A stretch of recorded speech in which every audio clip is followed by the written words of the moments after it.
Hi, I'm living in hope, and I know I'm not alone. Um, I've been meaning to do this for a couple of weeks, but it's been an absolutely insane couple weeks. This is about blood sugar and blood test results and the use of a Cgm. So I had said recently, I think it was in my last vid, that I finally got my hands on a Cgm working with an endocrinologist, and I was really interested to find out just what kind of benefit that would have in the long term or in the A1C, being able to control that. So I can't seem to find my original blood results, but I went to this endocrinologist in August of 2022 for the first time, and the blood sugar results that I had from that were 9.9, and this is milligrams per deciliter. So it's not the millimoles measurement. That was my A1C. That was not my fasting blood glucose. I couldn't begin to tell you what that was. It was probably in the low 300s, high 200s fasting. And that was back in August of last year. So I got prescribed metformin. I take 2,000 milligrams a day. It's the extended release, so I break it down into 2 tablets in the morning and 2 tablets in the evening. That way I feel like I'm kind of getting a balanced release of it and a balanced load in my system, as it were. So in August, when I went to the endocrinologist, we had decided that I would come back in October. She wanted to see me again in 2 months. So in October, after being on the Cgm for 2 months, and I did not have a blood test again in October, but the Cgm that I use, which is the Libra Freestyle 2, basically it showed that it gives you an average, and I think I went over that on the on my little demo last time. But it gives you an average of what your 7-day is, your 14-day, your 30-day, and your 90-day. Well, this particular time I didn't have a 90-day, but 2 months later, after 2 months of being on metformin, my A1C was down from 9.9 to 8.4, which is an incredible drop for only 2 months. And I was still kind of trying to get the hang of the diet thing and going, well, can I have my cheat days, yada, yada, yada. And, well, of course, you kind of really can't have your cheat days. You do pay for your cheats. A lot of the problem with metformin is that a lot of people think that you don't have to change your diet in order to get good results. And you do. Okay, diabetes is something, type 2 diabetes is a disease that can be cured, but you have to stick with the cure. It is a lifetime of habit change. It is a lifetime of lifestyle change. It's not just take these pills for X amount of months and you're going to be cured. You can go back to eating the way that you could before, which is why so many of us wind up going keto, ketovore, or carnivore, or, straight beef, butter, bacon, and eggs. I can't quite go there. I got to have my vegetables. I got to have a salad once in a while. So I'm not strict when it comes to, strict carnivore or ketovore. I will have, a salad again with some onion in it. I will use seasonings. I do use cream. Because it doesn't affect me that negatively. Although I have realized that when I use less cream or eat less dairy-based stuff, that my sugars do go down faster.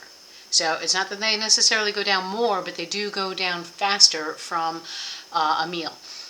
Anyway, so I went back, because the holidays were coming up in October. I says, look, I know I'm going to cheat. Thanksgiving is coming up. Then there's Christmas. Then there's New Year's. I know I'm going to cheat, so it doesn't make any sense to have me come back right after the New Year. Let's go in February. So we did, and I went on February 10th to the endocrinologist, and I got the blood results. So, and I don't know if you can see them here, but so you'll see here, is the base metabolic panel, and that's right up there. Now you see the one thing that's a little bit low is the creatinine, or creatine, I'm sorry. Creatine or creatinine? Which one is it? I can't see. Creatinine. Creatinine is a level of often kidney function. When it's high, it usually means that your kidneys are working really hard and you have kind of kidney disease. You'll see underneath that, well, we're going to get there anyway. I've made some notes. Mine is a little bit low, and what that tends to indicate, I think mine is, what is it, 3.56? 0.56, sorry, yeah, 0.56, and it should be 0.60 to 1.3. So, yeah, I'm bad with numbers in case, you know, I haven't mentioned that before. I'm kind of weird with them. But anyway, so it's 0.56. I'm only 0.04 units away from being right in the base of the normal range. What this indicates for me typically is that what it can mean for a lot of people is that you have low muscle mass. I have lost a lot of muscle over the last 5 years, mostly due to the diabetic neuropathy. And I'm going to get into that a little bit more deeply later on, but I have been taking, you know, upwards of, you know, occasionally as much as 500 milligrams of aspirin per day, or naproxen, which also is an NSAID, per day. Only one 500 milligram tab, but I have been taking it for a very, very, very, very, very long time. And I do believe that that has caused some muscle wasting, and that was because of the neuropathic pain. I couldn't get any sleep without it. I didn't have a primary care physician, so I couldn't get any of the drugs that would normally make you not mind the pain so much. Things like gabapentin that a lot of people use. So I was kind of using Epsom salt rub, Epsom salt gel for my feet and legs, and you know, hemp oil and things like that, and then this aspirin once a day. Just at night so I could get some sleep, and during the daytime I was actually just kind of dealing with the pain, which, as anybody who has neuropathy can tell you, it's not so bad during the daytime. It's almost tolerable. During the nighttime, though, is when it makes you want to scream, and sometimes does make you scream and cry. Anyway, so that level of aspirin that I was taking probably caused some muscle wasting. I don't eat a high protein ketovore. I'm trying to go moderate protein with higher fat. I find that really drops my blood sugar wonderfully, and I mean, I'm pleased as punch about it. So I'm going to get on that, but everything else is actually really good. What it says here is that it can also be, low creatinine can also be an indicator of liver disease. So you'll see under here, this way, you'll see, ooh, where is it? Right there. That's hepatic function, I believe. The hepatic function panel. Yeah, hepatic function panel. And the numbers are all within normal or acceptable range here. But the big one, the big win that's right here, is this one right down there. Okay? Fasting glucose A1C. My fasting glucose that day was, what the hell was my fasting glucose that day? Well, something.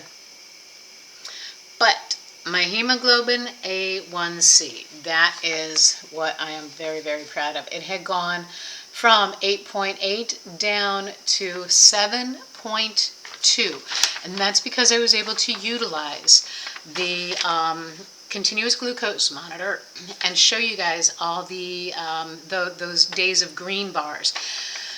Now, since this appointment, I'm sad to say that my days of nothing but green bars in the green zone have gone down quite a bit, if for no other reason than the fact that the last couple weeks I've been dealing with some eye issues. I'll go into that a little bit later on, but this past week I had a vitrectomy done on one of my eyes, and I have pictures of it. I will put it up another time. This vid's getting a little bit long.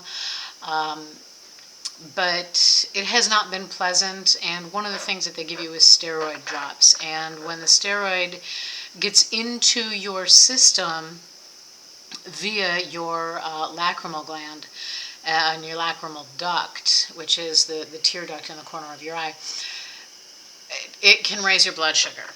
So my blood sugar has been just back to wonky. It's been ranging from the 160s, which is in the green zone, up to like the 210s, and without rhyme or reason really, except for the fact the only thing that I can trace it back to is this stupid, god-awful, horrific eye drop. Hopefully next week I'll be able to take the quantity of drops down. Right now they've got me on 4 of them a day. I'm terrified because I don't want my feet to start hurting again. The neuropathy has finally just started kind of going away a little bit. But that's where I'm at. So it was a win. The lipid panel, we did do a lipid panel. Lipids are a little bit not where my endocrinologist wants them to be, but given that in the past they've usually been in the 300s and now they're in the 200s, I'd say we're working in the right direction. I'll have better lipid information in May when I do another blood test, but so that we can see if there's been actual progress in that aspect of the blood work. But other than that, as soon as the eye finishes healing and the other one gets taken care of, this is just one of those reasons why you don't want to get diabetes. If you're pre-diabetic, get help now. Do not let yourself become diabetic. These eye problems, I think coupled with the aspirin that I was taking for so long, the long term, I think it weakened the tissue in my eyes. So the retina was more prone to tearing, and that's what happened. So I had to have a vitrectomy done, and right now we're working on therapies and injections into the other eye so that I don't have to have a vitrectomy done, so that we can actually stop the new blood vessel growth in there. It's weakened blood vessels. Like I said, I'll do a whole nother thing on that one. This one's gotten a little bit too long. Anyway, CGM, it is your friend, it is your ally. It will help you get control of your diabetes and change your lifestyle. You will see results instantly, for good, bad, or indifferent, and they will help you stay on track. So it is your key to getting undiabetic if you already are diabetic. That is type 2s. It can't help you as a type 1, but it can help you manage better. And if you're pre-diabetic, it can help you. It is worth paying for it out of pocket. Right now, most insurances do not cover it, although I'm starting to get some mail from certain, I don't know, adjunctive type insurance things, suggesting that they too have some kind of online thing. If it's not a CGM like a Libra Freestyle, look up the differences. If it's not an actual CGM that gives you all these different readings, don't get fooled by it. It is worth paying the money out of pocket to get the sensors and to download the reader onto your phone so that you can monitor what you eat and find out what activities affect you in what way. Anyway, this is the wolf I'm feeding today, not to mention my Queen Bubba around here somewhere. I hope you're well, and keep hoping, because I am, and I know I'm in good company. So thank you, and have a great rest of your weekend. Bye now.